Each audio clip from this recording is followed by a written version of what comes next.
So how did you get from the beach to the emotional journey of developing Kate Farms in your kitchen, right? And how did that become the one in a million where it actually became a market leader? I had premonitions, right? And so Katie was, she was, my daughter was born, and I fell in love with this woman, and Katie was born, and another thing happens to me. And so the doctor comes in and said, Katie's got cerebral palsy. Michelle had a blood pressure that spiked called preeclampsia. It kills about 60,000 women a year. Anyways, what ended up happening was Katie's born, doctors come and tell me the bad news. I sit down with God and I said, well, what's going on? And I knew I was in the middle of a real Book of Job story that was playing out. I was like looking at the story myself at that time. And Katie's starting to struggle on Nestle and Abbott formulas. And she's at a time where they diagnosed her with a thing called failure to thrive. And failure to thrive is when a blanket term for where they don't know why they can't get you to be okay, but your body's turned on itself. It's allergic. And so I read a book called The China Study. I put the book down and I knew what was wrong with Katie. And I wrote a paper called Tree of Life, a thesis on what made my daughter sick. And so I learned that the main ingredient in Elmer's glue was casein. And casein was in 98% of the formulas from Abbott and Nestle that they were feeding globally around the world. So it hit me that I started to go to senior citizen homes and noticed that I'd asked for pictures of a man that was 45 years old and he was strapping 200 pounds. Now he's eating the same calories and he's losing weight. So I started to put two and two together in an unorthodox way.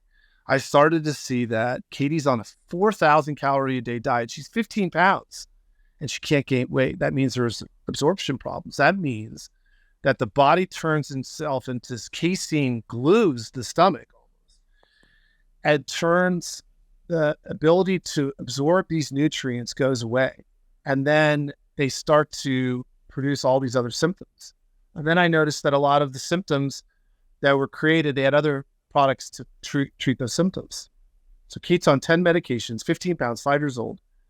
I decide to create a formula that was free of casein, but there was one thing missing at the time. No one had put real copious amounts of superfoods. You were making it in your shakes for the healthy people at Whole Foods, but no one was putting it in RTD quite yet, like at that level. So I took, at any level. So I took 32 superfoods that I felt that around the world were to heal you, put it in one drink, took away all the allergens. Within 30 days, Katie was off every medication except one, went back to the doctors and they said, you have no background in medicine. And I said, well, it doesn't matter. Let's just do this. The bottom line is I have the evidence. Here's all the patients. They all got well. No one wanted to listen to me. So this is where I think great athletes and great entrepreneurs, a lot of them. So there's always like a lucky product that not lucky, but there's always like this, perhaps moment where an entrepreneur accidentally finds a market fit and just goes on to that. We hear the stories and all of a sudden it's $1 billion in revenue overnight, et cetera.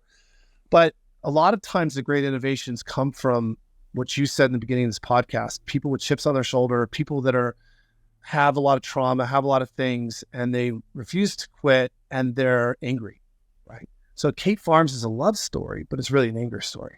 It was about me taking on everyone, saying, let's go, mother effers. So what ended up happening was I create this formula, everyone's getting well, no one's giving me the time of day. And I go, dude, it's right in front of your eyes. It's innovation. So I start to put it in a mason jar, send Katie back to school. She's thriving. She's gained 10 pounds. She's on her way to wellness. To this day, Katie's on Kate Farms. She's never been sick but one time in 10 years, right? So, but the California School Board comes to me and says, you're not a doctor. You have no right to put this, and special needs people are not allowed to have unregulated food and packet without being in packages. So I said, what are you going to do? They want to send CCS after you and you're going to be hit with the law. And I said, well, guess what? I'm starting a company then. That's what I'm going to do. So we started Kate Farms and it wasn't the rest is history. I spent 160 batches, 2 years, and you never get a runway that long to do it. But I had a little bit of capital from people that believed the project was worth doing. And I was down to my last batch before Expo West. I was telling everyone that I had this great innovation, but I had nothing. And I was close, but I didn't have anything. And so I walk in a warehouse on my I think it was like the 86th batch or something. And I hit pay dirt, and the product was perfect, tasted perfect. It was ready. Went to Expo West.